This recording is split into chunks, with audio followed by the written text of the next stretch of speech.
हमारी अगली कहानी यूक्रेन के बारे में है। एक ऐसा देश जो अपने अस्तित्व के लिए लड़ रहा है।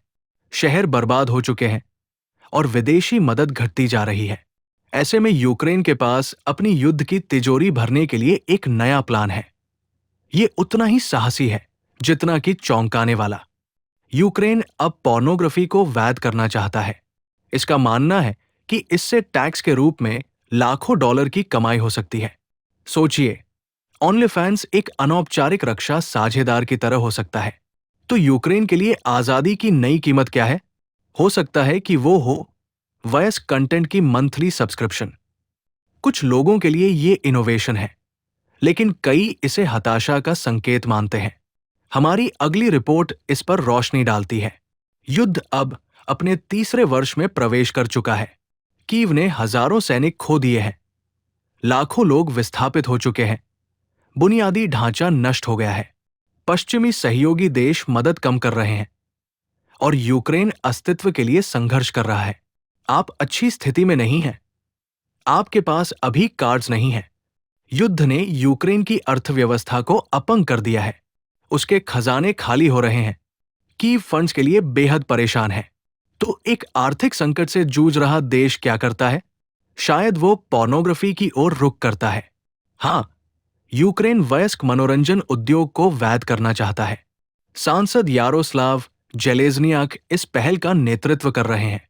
वर्तमान में यूक्रेन में पोर्नोग्राफी का स्वामित्व, निर्माण और वितरण प्रतिबंधित है। लेकिन अब यूक्रेनी सांसद इस सोवियत कालीन कानून को बदलना चाहते हैं। उनका मानना है कि पोर्नोग्राफी को वैध बनाने से अर्थव्यवस्था को बूस्ट मिलेगा और टैक्स के रूप में लाखों डॉलर की कमाई होगी। साथ ही इससे पुलिस को 1400 मामलों से राहत मिलेगी जो वयस्क कंटेंट से जुड़े हुए हैं। कम से कम 26 सांसदों ने इस बिल पर सहस्ताक्षर किए हैं, जिनमें राष्ट्रपति वोलोडिमिर जेलेंस्की की पार्टी के सदस्य भी शामिल हैं। लेकिन यूक्रेन के कई ऑर्थोडॉक्स ईसाई इस कदम पर सवाल उठा रहे हैं। उनका कहना है कि पोर्नोग्राफी को वैध करना देश की सामाजिक संरचना को कमजोर करेगा। यूक्रेनी चर्च इसे एक विनाशकारी पहल कह रहे हैं। तो क्या ये एक रणनीतिक कदम है या फिर निराशा की निशानी? वयस्क कंटेंट उद्योग हर साल लगभग 100 अरब डॉलर की कमाई करता है और इसका एक बड़ा हिस्सा ऑनलीफैंस जैसे डिजिटल प्लेटफॉर्म से आता है, जो हर साल 6 अरब डॉलर से अधिक कमाता है। यूक्रेन इस कमाई का हिस्सा बनना चाहता है। अब तक 4400 से अधिक यूक्रेनियन ऑनलीफैंस से कमाई कर चुके हैं, जिनकी कुल आय 123 मिलियन डॉलर से अधिक है। लेकिन इनकम टैक्स सिर्फ 10% लोगों ने ही भरा है, जिसकी राशि 7 मिलियन डॉलर के पार है।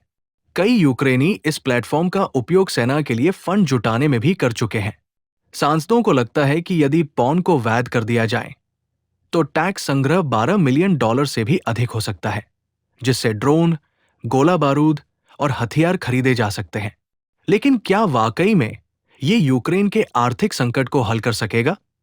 शायद नहीं, क्योंकि टैक्स की ये कमाई बहुत ही कम होगी, खासकर जब यूक्रेन की विदेशी सहायता अरबों डॉलर में होती है। सबसे बड़ी मदद अमेरिका से आई है, लगभग 128 अरब डॉलर। इसके बाद जर्मनी, फ्रांस, यूनाइटेड किंगडम और फिर इटली, नीदरलैंड्स, नॉर्वे और स्वीडन जैसे अन्य नाटो सहयोगी। इन सभी देशों ने यूक्रेन को अरबों डॉलर की सहायता दी है।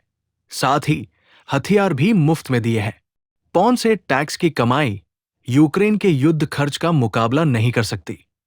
लेकिन फिर भी यूक्रेन को फंड्स की सख्त जरूरत है और वो हर विकल्प पर विचार कर रहा है, जिसमें पोर्नोग्राफी को वैध बनाना भी शामिल है।